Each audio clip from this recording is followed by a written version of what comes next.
दिले ज्यांनी अभिमानाचे स्थान समाजात जगण्यासाठी दिले ज्यांनी अभिमानाचे स्थान साहित्य आणि लोककलेतून केल्या त्यांनी समाजाचा पुनर्निर्माण आपले विचार कार्य लोककलेला प्रतिष्ठान प्राप्त करून देणारे आणि वंचितांच्या व्यथा प्रभावीपणे मांडणारे थोर व्यक्तिमत्व म्हणजे लोकशाही अण्णाभाऊ साठे यांचा जन्म 1 ऑगस्ट 1920 रोजी सांगली जिल्ह्यातील वाळवा तालुक्यातील वाटेगाव या गावी झाला.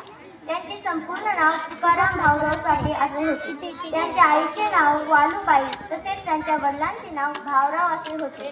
गरिबी व भेदभावामुळे त्यांना शिक्षण घेता आले नाही. ते वडिलांबरोबर मुंबईत गेले. तेथे त्यांनी मिळेल ते काम केले. जगण्यासाठी त्यांना खूप संघर्ष करावा लागला, पण ते कधी खचले नाही. नैराश्य हे तलवारीवर असलेल्या धुळीसारखे आहे. धूळ ही झटकली की ती पुन्हा धारदार बनते अशी त्यांची विचारसरणी होती.